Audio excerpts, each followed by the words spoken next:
여러분, 오늘 이 10장의 말씀이 굉장히 중요한 말씀이기 때문에 제가 좀 더 자세하게 여러분과 함께 살펴보면서 은혜를 받으려고 합니다.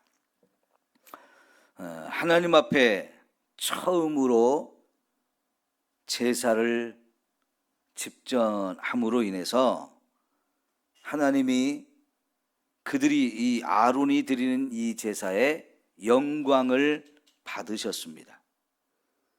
그래서 하나님이 친히 예배 가운데 임재하셨고 그 임재하심을 이스라엘 백성들 전체에게 보여주기 위해서 하늘에서 불을 내려가지고 번제단에 드린 모든 제물을 다 불살라서 하나님이 흠양하셨습니다. 하나님이 우리 가운데 임재하시고 그 하나님이 임재하신 것을 우리 눈으로 볼 수 있게 하신다는 것, 얼마나 큰 은혜입니까? 가장 큰 은혜로운 자리. 그런데 여러분, 그 예배가 드려지는 가운데에서 나답과 아비후가 죽음을 당했다. 가장 은혜로운 자리에서 또 하나님의 심판으로 인해서 죽음을 당하는 사람들이 생겼다고 하는 것은 너무나 충격을 주는 아주 심각한 사건이 되어지는 거지요. 왜 하나님이 이렇게 그 은혜로운 자리에서 죄인이 하나님 앞에 나가서 하나님을 만날 수 있도록 예배를 허락하셨어요. 그래서 우리가 드리는 이 제물을 받고 하나님이 우리의 죄를 용서해 주시는 너무나 큰 은혜의 자리거든요. 그런데 그 은혜의 자리에서 안타깝게도 죽음을 당하는 이런 무서운 하나님의 심판과 진노가 임했다는 것이 이게 너무나 무섭고 두려운 일이라 하는 거지요. 왜 하나님이 이렇게까지 무섭게 심판하시고 죽음을 허락하실까요? 자, 우리 한번 따라할까요? 예배를 제대로 배우라. 오늘 말씀의 제목입니다. 예배를 제대로 배우라고 이렇게 하시는 것이라 저는 그렇게 생각합니다. 우리말에 시작이 반이다라고 하는 말도 있고요. 천리길로 한 걸음부터라는 말도 있어요. 그러니까요, 우리 처음 첫 발자국, 첫 시작이 그만큼 중요하다는 이야기인데요. 하나님께서 이제 아론이 제사장으로 세워져서 첫 번째 제사를 드리는 그 시간에 안타깝게도 나답과 아비후가 잘못하고 있는 그 부분에 대해서 아주 무섭게 심판을 하셔서 그 은혜로운 자리에서 정말 죽음을 당하게 하는 이런 끔찍하고 무서운 형벌을 내리시는 것은 예배를 제대로 드리라는 거예요. 예배를 제대로 드리는 것이 얼마나 중요한지를 가르치기 위해서 하나님이 아주 큰 충격 요법을 사용하셨다라고 생각합니다. 만약 하나님께서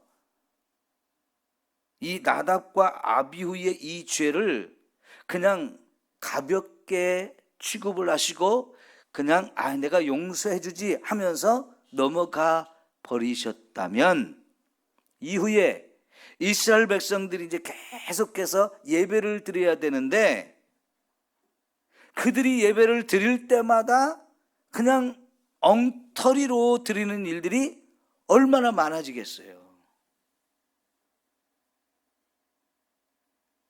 이런 일들을 너무나 가볍게 생각하고 이 정도야 뭐 하면서 쉽게 하나님의 말씀을 어기고 자기들 마음대로 하는 일들이 너무나 비일비재하게 일어날 가능성이 많은 거죠.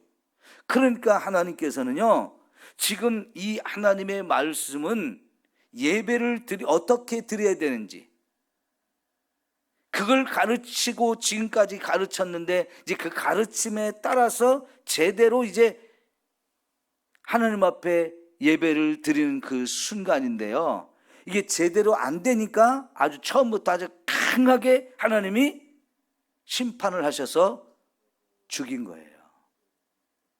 이 사건을 우리가 생각하면서 하나님이 지금까지 예배를 이렇게 드려라 라고 말씀하신 그 내용 하나하나가 너무나 중요한 내용이라는 거. 그걸 내가 생각하는 대로 하나님 이렇게 바꾸면 안 될까요? 그거 좀 이렇게 하면 안 될까요? 이런 것이 절대로 허용되지 않는다는 거지요. 왜요? 이 모든 것이 결국은 예수님이 이 땅에 오셔서 저와 여러분을 어떻게 구원해 주실 것인지 그 구체적인 구원의 이야기를 우리에게 가르쳐주는 내용이기 때문에 이걸 우리 인간이 함부로 바꿀 수 없다는 얘기입니다. 말 그대로요, 이게 하나의 형식이라고만 생각하면 그 형식은 얼마든지 우리가 뜯어 고칠 수도 있어요. 그런데 그게 단순히 형식만이 아니고 그 순서 하나하나, 하나님 말씀하신 모든 그 내용 하나하나가 구체적으로 가면 결국은 예수님의 성품, 예수님이 하신 일들, 이런 것들을 통해서 저와 여러분을 하나님이 어떻게 구원하시는지 그 구체적인 구원의 방법과 구원의 구체적인 내용을 담고 있기 때문에 이것을 우리 인간이 함부로 바꿀 수는 없다는 얘기입니다. 그래서 1장부터 9장까지 하나님께서 가르치신 이 구원의 이 제사 드리는 구체적인 내용을 말씀하신 그대로 하는 것이 중요하다는 거예요. 모세는 그걸 철저하게 말씀대로 행한 사람이라면 나답과 아비후는 처음부터 그것을 자기들의 생각을 집어넣어서 자기들 마음대로 이걸 행한단 말이죠. 이거를 하나님께서는 철저하게 막으시려고 이건 안 된다 하면서 아주 일벌백계를 하신 거지요. 자, 여러분, 유대인들은 자녀들에게 성경을 읽게 할 때 레위기서를 제일 먼저 읽게 한다고 그랬죠. 왜 유대인들이 그렇게 자녀들한테 오늘 우리가 봐도 어려운 모세 오경 중에서 제일 어려운 게 레위기서라고 할 수 있어요. 그냥 읽으면 제대로 이해가 잘 안 되는, 그리고 그래서 읽고 싶지도 않고 읽다가도 중단하게 되고 그냥 건너뛰기 쉬운 아주 딱딱하고 지루하고 재미가 없는 이 말씀을 왜 어린 아이들한테 굳이 이 말씀부터 자꾸 읽게 하나?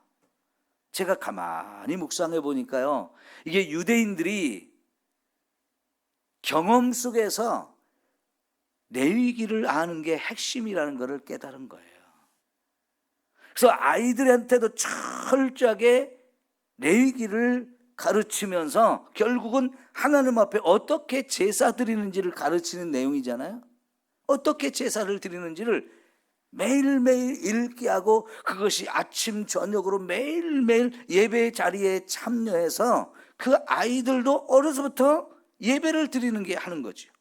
그래서 여러분, 이스라엘 백성은 예배로 하나님과 언약한 백성이라고 그랬죠.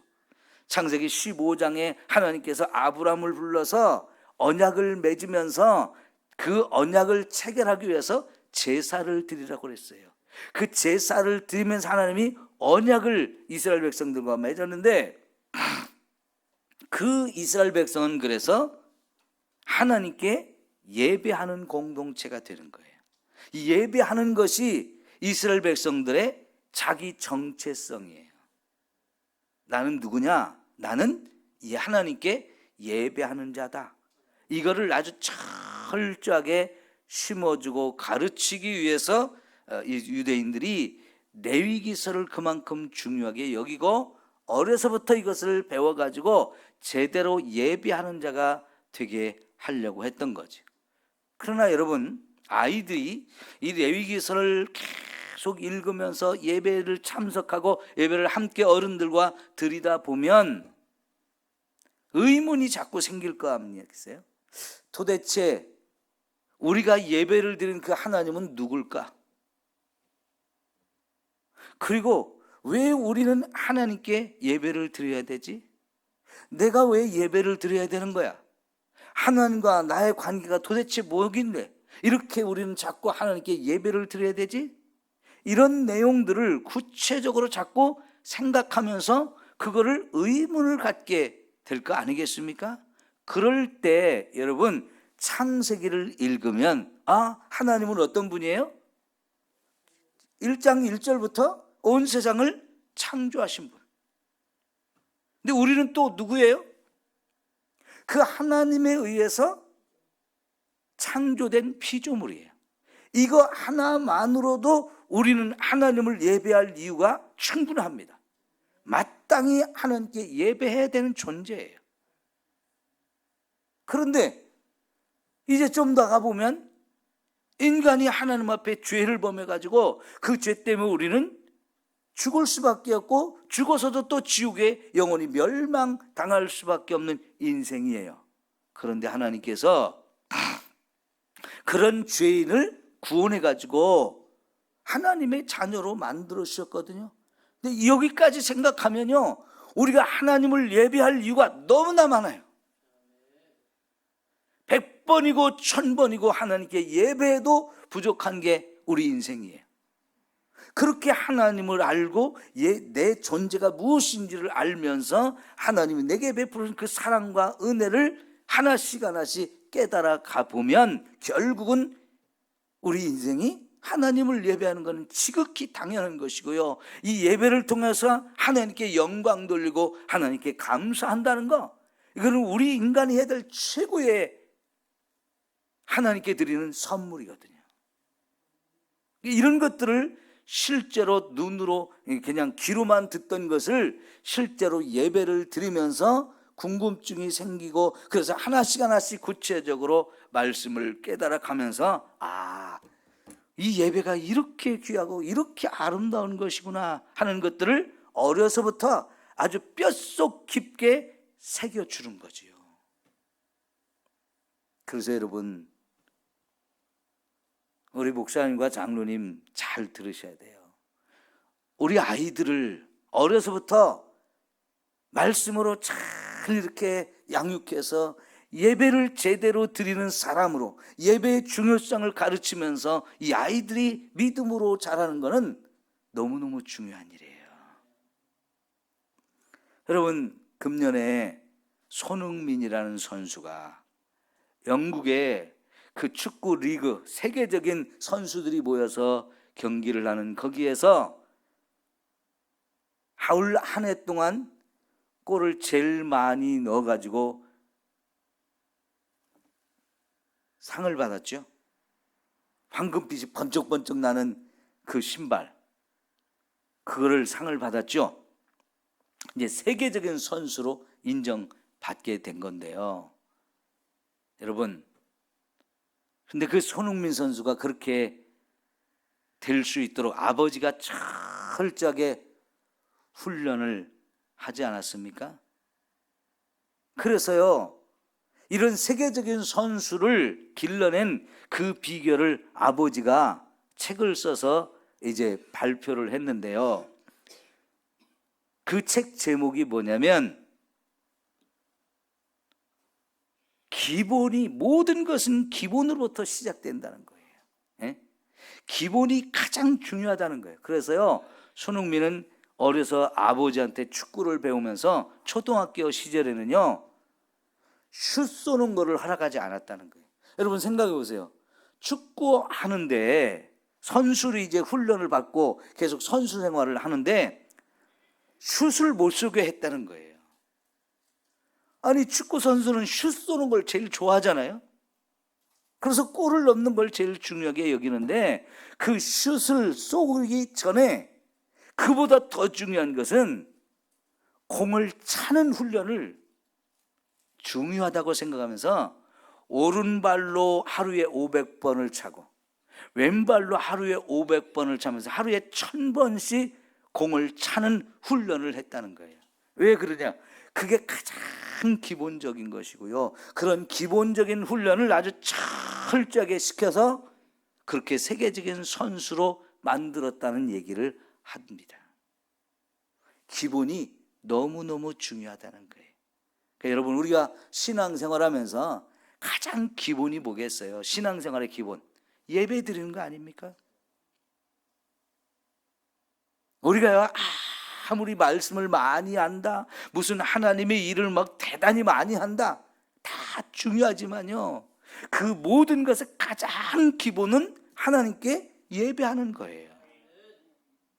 그 사람이 하나님을 제대로 믿는 사람인지 아닌지는 그 사람이 예배를 잘 드리는 사람인지 아닌지를 보면 우리가 대번에 알잖아요. 예배를 잘 참석을 안 한다.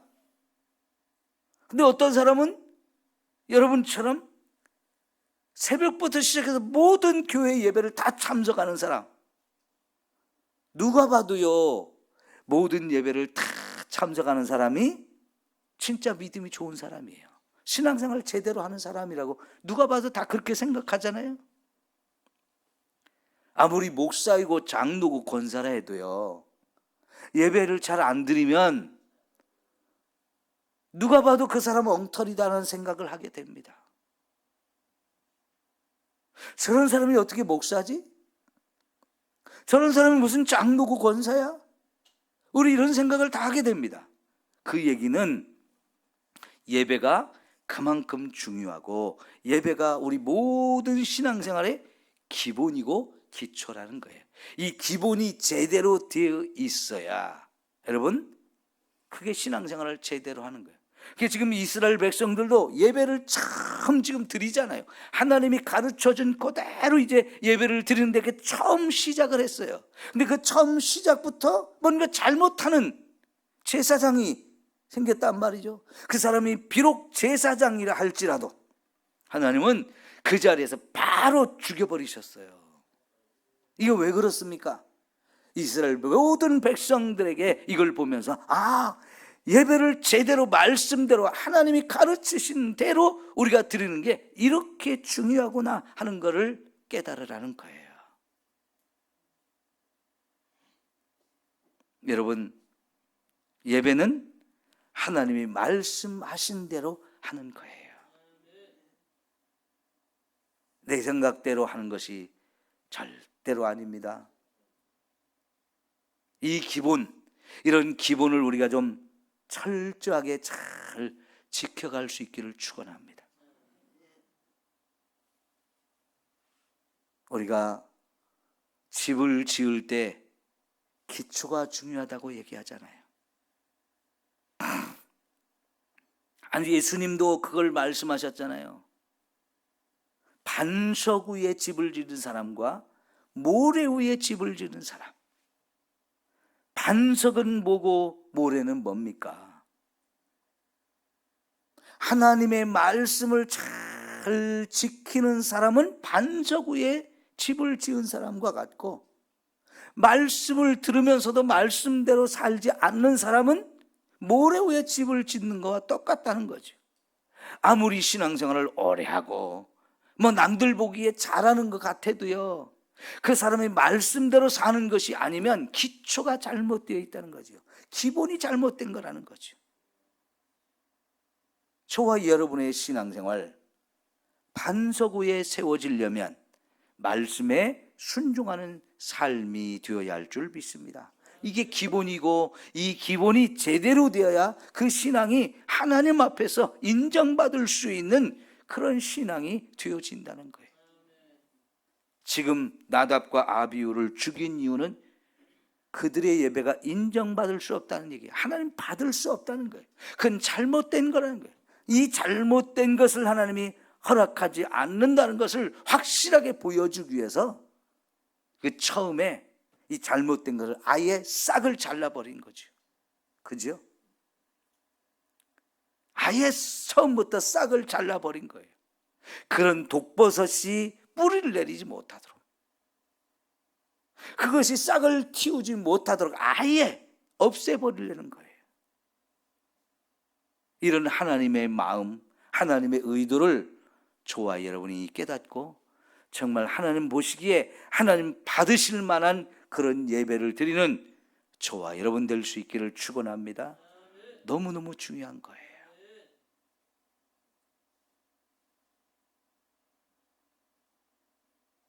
우리 자신을 날마다 돌아보고 점검하면서 내가 지금 하나님 앞에 예배 드리는 것은 제대로 드리는 것인가? 하나님이 과연 나를 보실 때 내가 드리는 예배를 인정하고 받아주실 수 있는 예배일까? 이거를 늘 스스로 점검하면서 정말 하나님 보시기에 합당한 예배를 드리는 저와 여러분이 되기를 소망합니다. 내 자신을 스스로 점검하지 못하면 나도 모르게 서서히 무너질 수 있고요. 바르게 가다가도 잠깐 균형을 잃어버리면 넘어지게 돼요.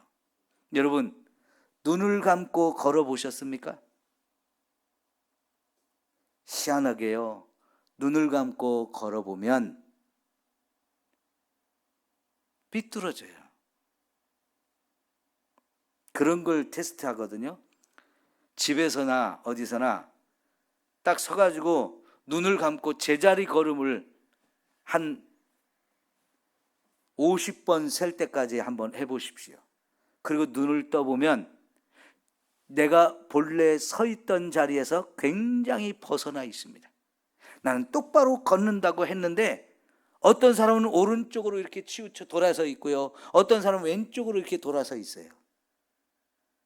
눈을 감고 제자리에서 걸어보면 표가 딱 납니다. 사람마다 제자리에서 똑바로 걷는 사람이 별로 없어요.